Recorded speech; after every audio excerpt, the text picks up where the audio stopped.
Ad reads, I love for a good ad read. Alright, gang, we have our round 1 feature match ready to go. For the recording, this is round 1 of Fight Night 2. We have Juzza versus Blazed Ugin, and let's see what happens. Alright, Juzza's on the play, leading with a Godless Shrine and Shocking. Couple of 1-drops he could be playing here. Deathrite Shaman. That's a good one. 7-point Highlander Rivalries.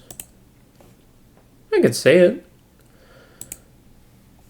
I mean, no one knows my real name, so it's fine. Okay, well, if this Deathrite gets answered, then Ugin can get back into this game. If a 3-drop comes down next turn, it's going to be a little sketchy. So let's find out what happens here. At the very least, I mean, Ugin has to be playing something or they wouldn't be cracking this Misty, so...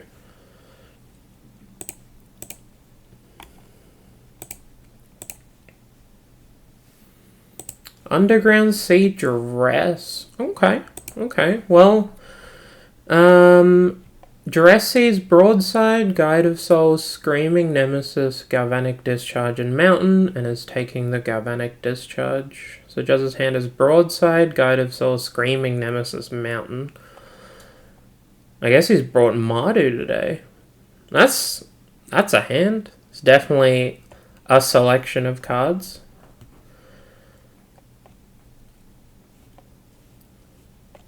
So this Deathrite's going to start generating Juzza a decent mana advantage. And considering his missed... he doesn't have a 3rd land that we know about yet.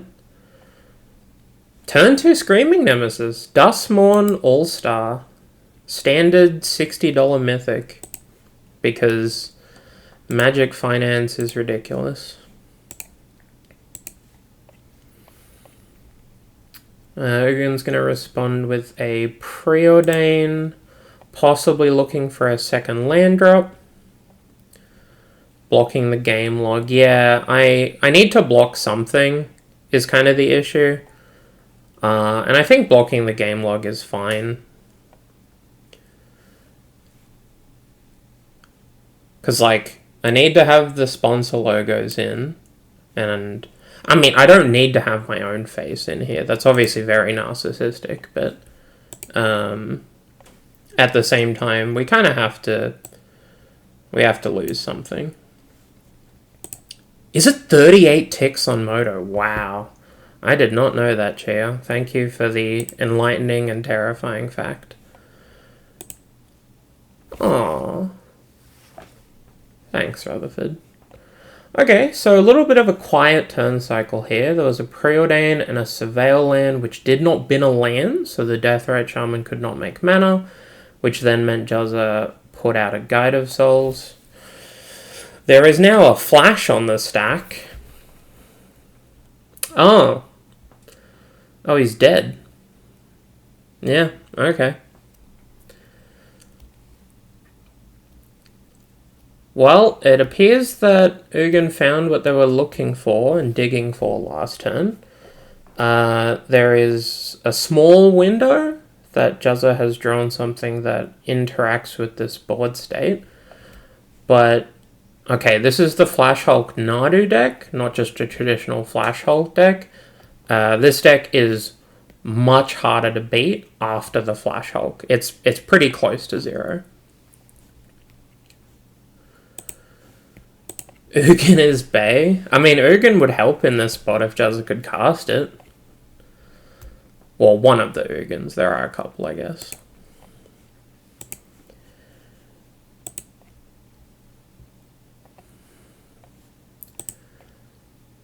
Alright. Will Juzza make them click through it? I mean, there's a few factors here. And don't hold anything against Juzza for sitting through this, quote-unquote. First, he will get much more information about his opponent's deck if he lets them do more of the Nadu turn.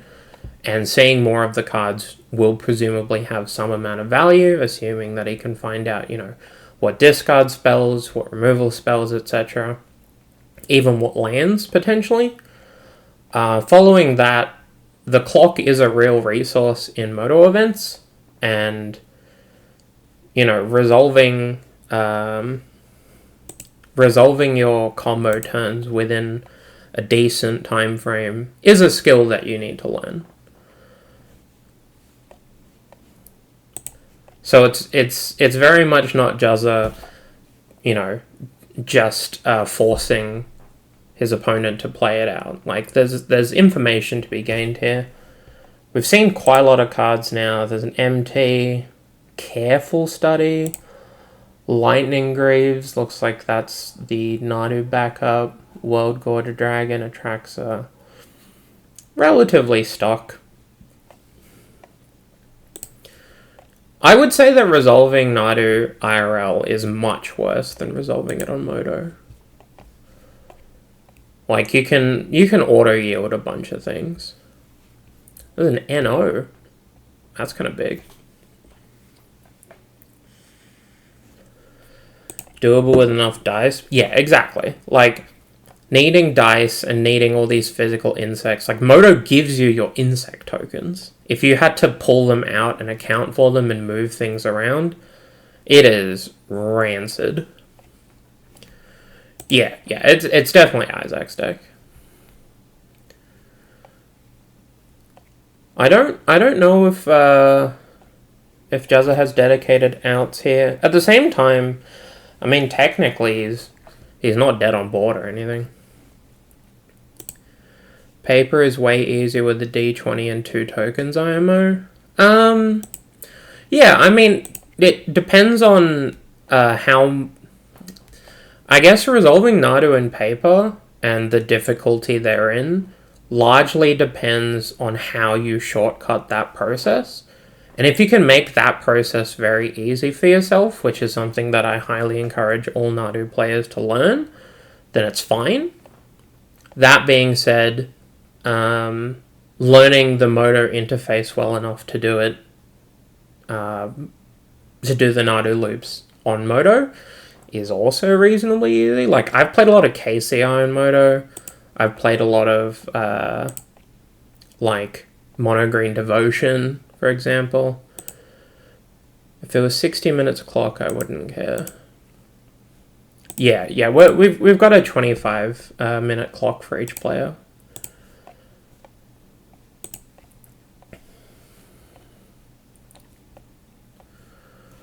Alright, I've been pretty tapped out talking to chat, mainly because there are a bunch of things happening, but I would assume that Ugin is about to do something that actually ends the game, rather than, just making insect tokens. We have to at least be very close.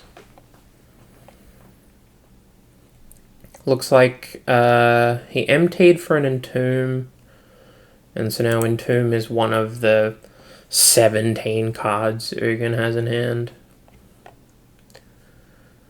There's a Darkrit, there's an Entomb. The World Gorge is in hand. Getting Archon, sure. I mean, it doesn't matter too much here. Although there is probably some weird backdoor window where Juzza can win this game. And if anyone can find it, I mean, it's probably him. But at the same time, I imagine the bulk of this has been to get some information and to chip away at the clock.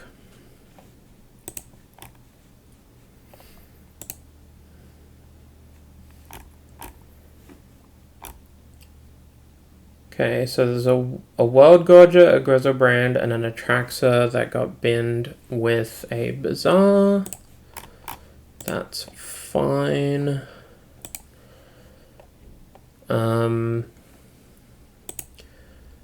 Yeah, World Gorda Dragon looping with Archon will win the game, so I imagine that's what they're going for here. I mean, Ugin is on 8, so if they use exactly the reanimate, they'll be dead. And I don't see an animate dead in this Nadu hand. It's possible they had it already. It's possible they actually whiffed. Well, whiffed is a strong word. The fact that they can keep going. But yeah, Archon, 6 triggers of Archon will end the game.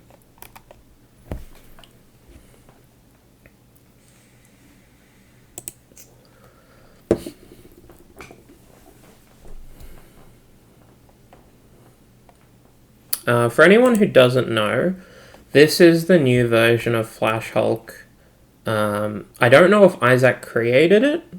I assume he did, because I didn't really see much talk about it before that.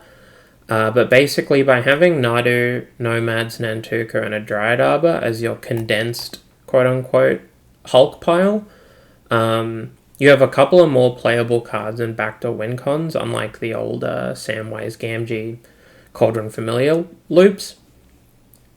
And at the moment, the Flash Hulk deck is relatively underpointed. So it would make sense that we're going to keep seeing this version of Flash Hulk, or this version of the combo deck. There are a bunch of other reanimated decks that are available, but for the most part, World Gorger has been the go-to for a reason. Alright, the Archon is now in play. Presumably there's an animate dead left over. It was me. I gave Isaac the list and he added World Gorger Dragon. Hey, Wildfire. Welcome to the stream. Yeah, I mean, I wouldn't be surprised if it was created somewhere else. It's pretty standard that decks exist all over the place. It's a Necromancy, sure, that'll work. I wouldn't trust Wildfire about anything Flash related. Alright, so this will get the job done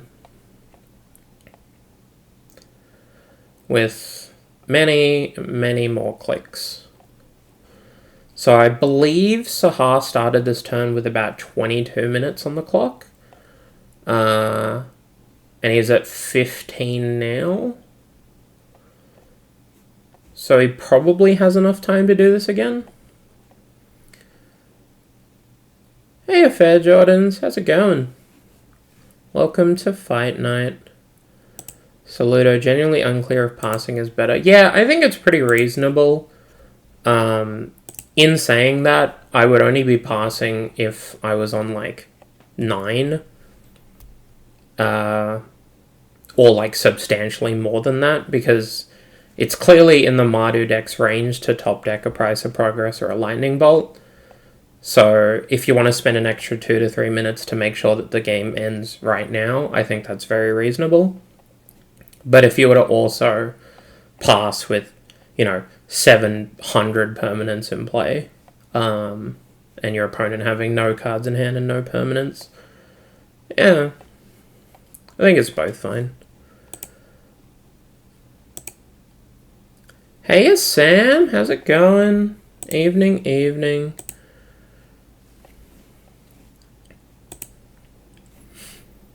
How's everyone doing? Hopefully everyone's having a nice, fun Friday night. Today we've got a whopping 20 players for Fight Night number 2, which is super exciting. And I'm going to do some admin while this happens.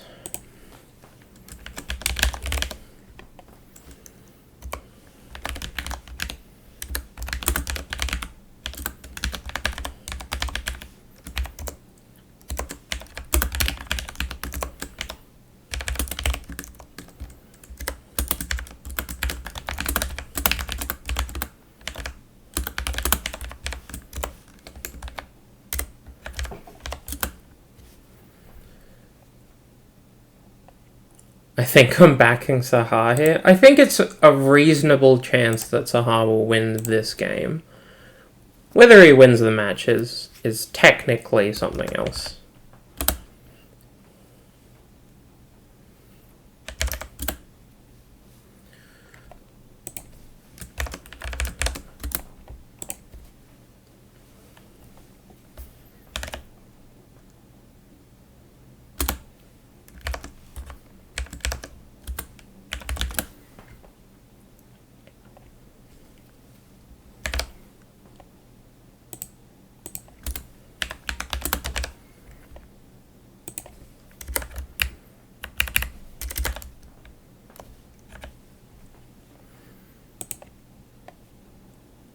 Just within the ridiculous Adelaide airport curfew.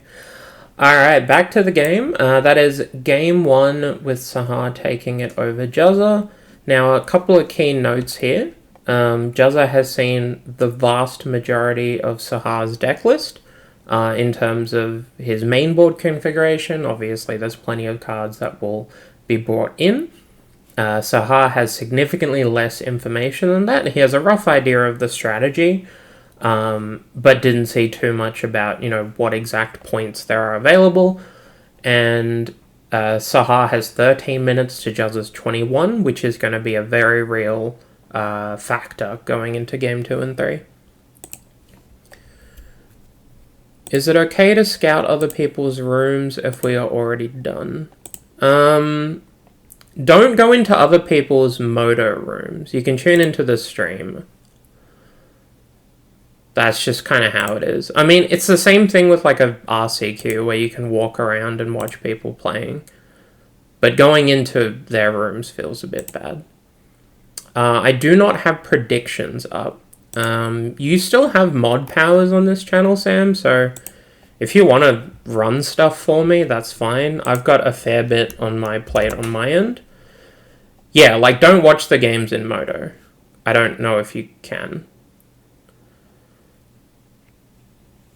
Like, my version of walking around the room is to watch the feature match. Which, again, is just kind of the nature of it. I need to add them initially, just asking if I can activate them. Yeah, I mean, I don't know if I have prediction powers. Because this channel isn't an affiliate yet. So it might not generate channel points. I'll have to look into that. It's not been a priority, like, at all.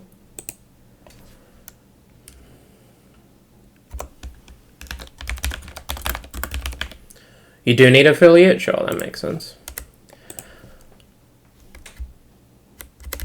Alright, looks like we're going into game 2. Very good.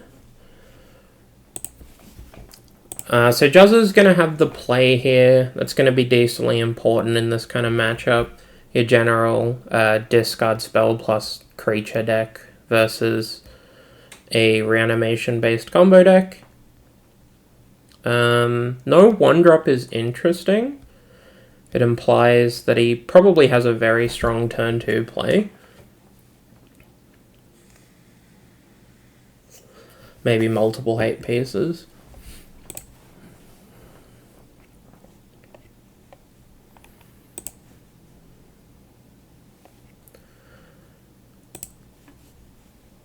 Alright, cheeky little surveil here for Juzza. I imagine Saher is going to have much the same, although there are some 1-drop instants that Saher could be playing and could have kept in.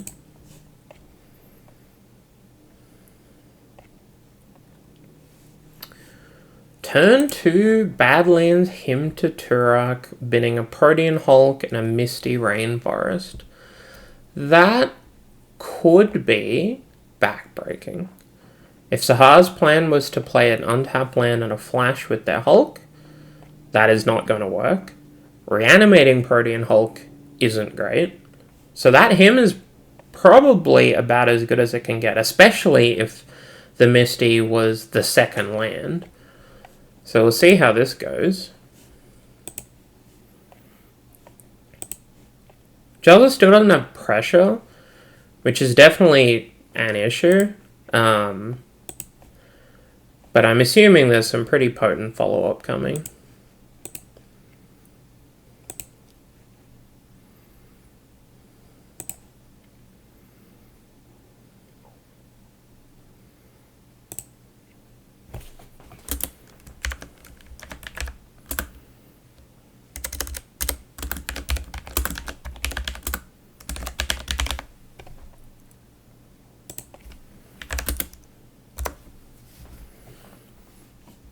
Alright, Sahar's turn 2 is a Ponder with the Surveil Land and a Bazaar.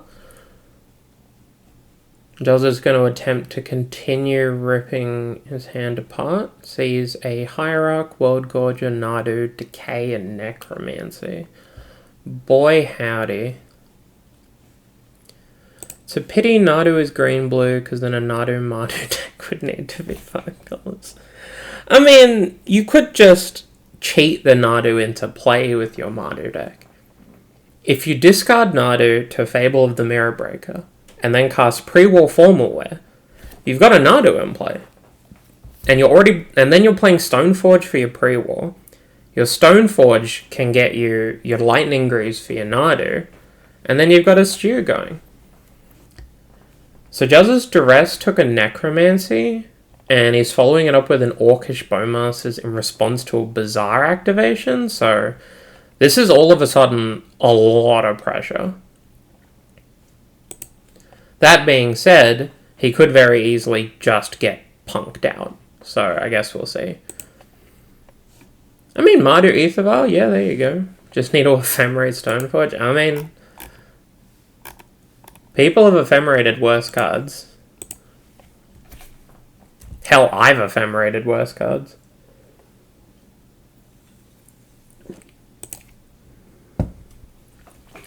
Alright, so we're casting a Preordain into the Bowmasters, presumably because Sahar's hand kind of sucks after getting ripped apart.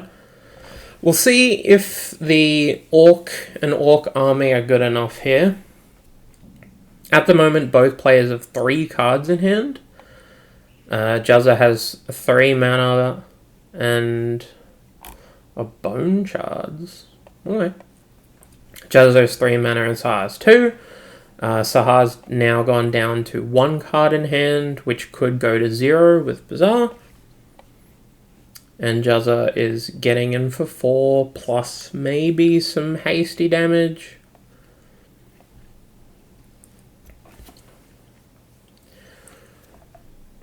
I would say that current advantage bar is probably 65 to Jazza. You definitely can't go higher than that without a bit of graveyard interaction in play. Like, there is still a chance that Jazza just blows up, and that's a very real threat.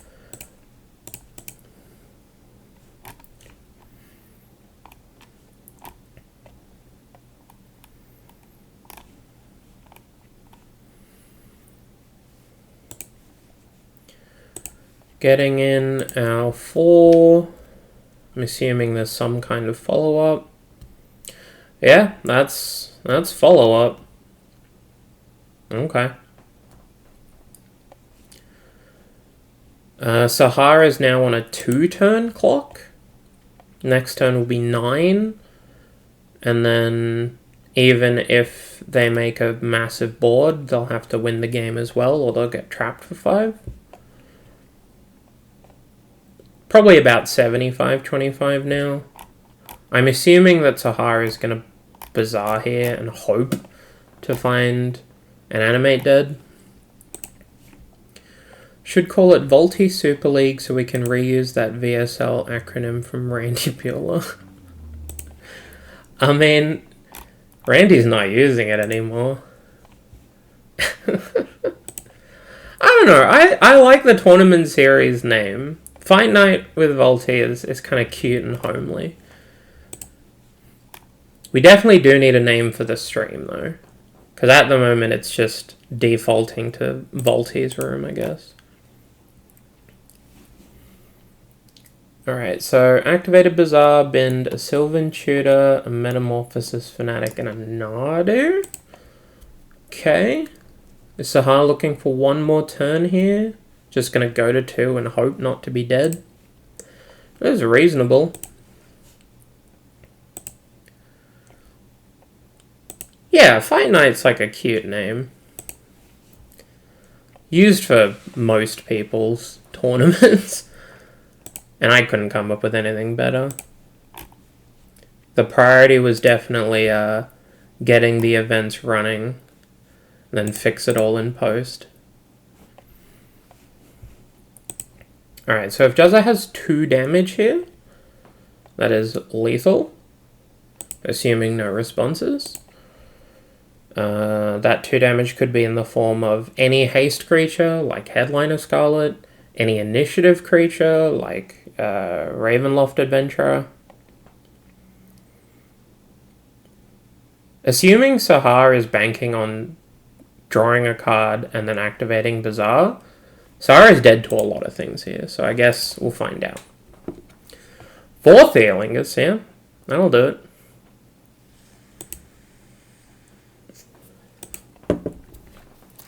Alright, Juzza wins game 2 with a bunch of discard, an Orcish Bowmasters for pressure, and then an initiative followed by a 4 Theolingus.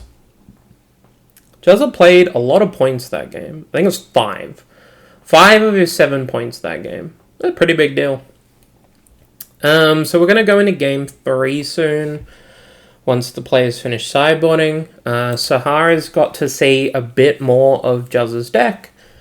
Juzza likely hasn't seen anything post-board that would grant a significant amount of information, so probably nothing too crazy here. But Saher will be on the play this time, and that's going to be quite a big deal if Juzza's deck is more fair in terms of its, Mardu direction. Then being on the draw against a dedicated combo deck is always pretty scary. However, if it is a bit faster with something like Ancient Tomb, then it's possible he can race. So we'll see what happens. How's everyone in chat doing? We've got 30 viewers at the moment, which is lovely to see. We've got 20 players for Fight Night, which is great. We've got a bunch of match results coming in, so hopefully we're not going to go too late here.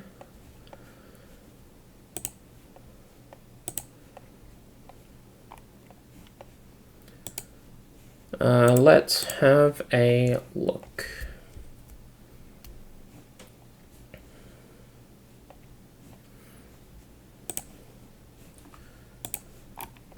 Oh no, we've still got a fair few tables going. 31-ish minutes on the clock.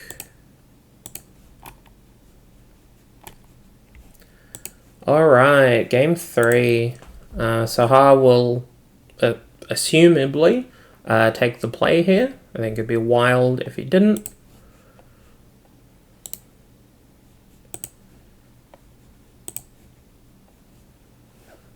And let's see what happens. The classic draw to 8. I mean, it's, if there's ever a reason to take the draw, it's probably something like that. It could also be Gemstone Caverns, I guess. But I don't know that it would be correct to do that. I just think it's possible. But no. Saher will take the play. Juzza is on a mull to 6 by the looks of it.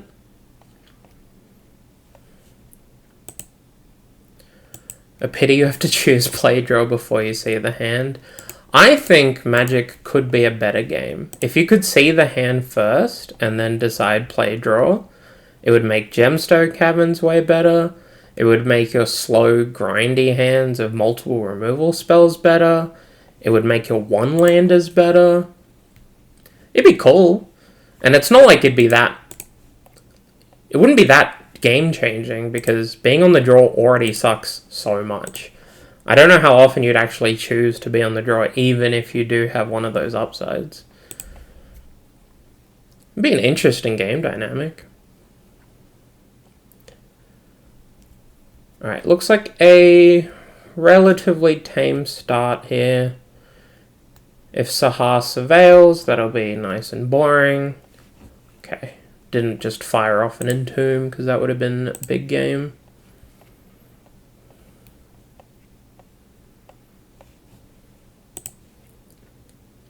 Did Surveil an Entomb to the graveyard. Alright. One of these things that probably helps combo a few percent and they won't do it. I mean, it would theoretically help a lot of decks.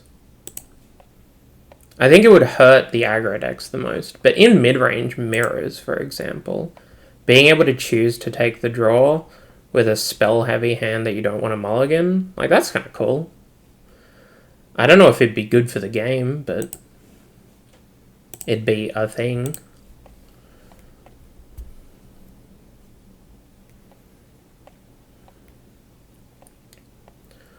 Jace, Vryn's Prodigy. What a banger. Juzza's gonna fetch into turn. Could be a Surveil, could be a removal spell here. I'm just gonna take a Surveil.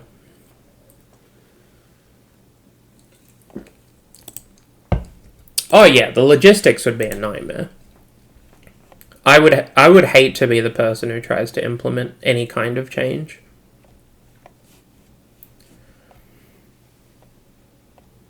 Alright, let's see what's in store. I've got an Ajani. Okay. It's a decent amount of pressure, but in the face of a JVP, I mean, he could just die. He might not, but he definitely could just die. He mulled to 6. Yeah, kept a 6. 6 with a Surveil and a turn to Ajani is, like, reasonable enough. I assume that there's something else in the back. I mean, he has 5 cards in hand. They presumably have text. I don't know how much text, and I don't know what kind of text, but I think it's a safe bet that some of the cards in Juzza's hand do something.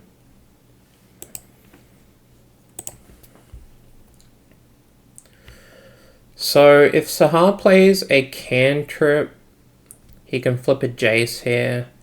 I don't know if that's something he wants to do, or if he wants to get an extra loot out of it. Oh, that's a pretty good one. So Sylvan Tutor puts a creature on top at sorcery speed, but obviously having the Jace without summoning sickness means that he can draw the creature immediately, which in this case is a Traxor, and then discarded the Atraxa. Okay. He cited an endurance that he's going to pay for by pitching his Mardu Nadu. Alright, well if this resolves, Juzza is facing down an Atraxa and a full grip here. If something like a Mental Misstep, or if Fairy Macabre, Ravenous Trap doesn't do it. No way he's playing Surgical. Could be Fairy. Could be Misstep. Could be nothing. Oh, it is Fairy! Hell yeah! I told you he had cards that had text. Didn't I tell you? Alright, so that has blanked the Reanimate and the Sylvan Tutor. And now it's a Jace and 3 cards with nothing much to flashback versus a 1-2 and 0-1 and 4 cards. This is pretty even now.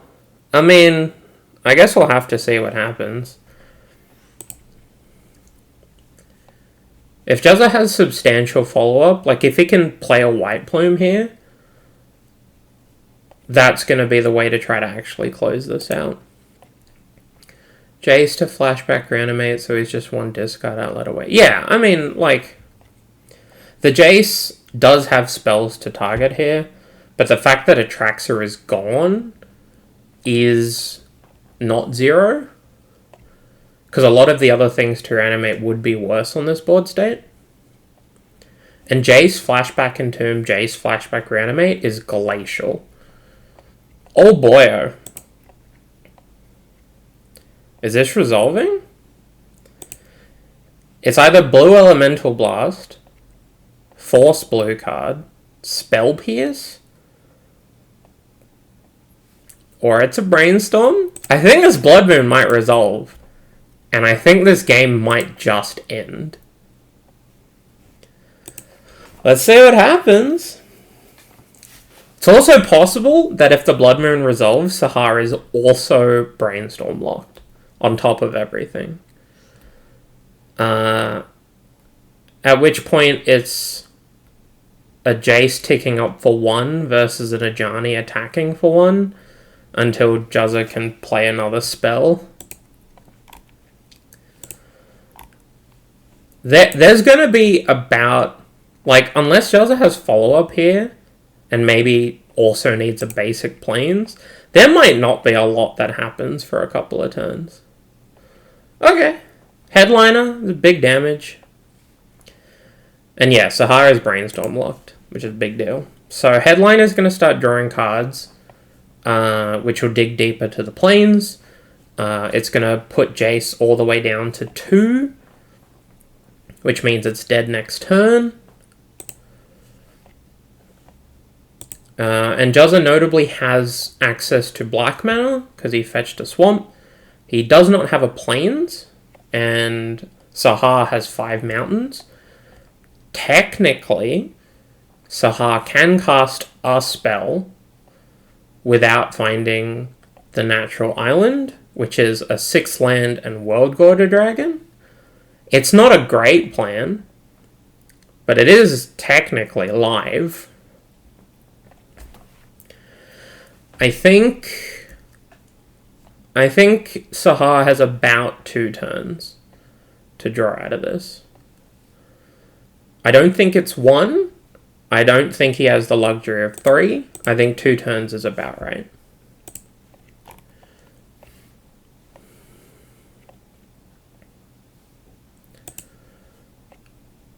Reb the Jace. I assume that's what was under the Scarlet. Screaming Nemesis for 7 damage. It's a huge amount.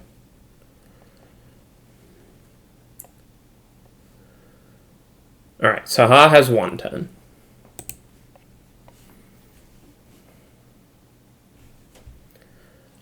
GG's! And Juzza wins round 1 of Fight Night 2 with Mardu versus Flash World Gorger 2-1.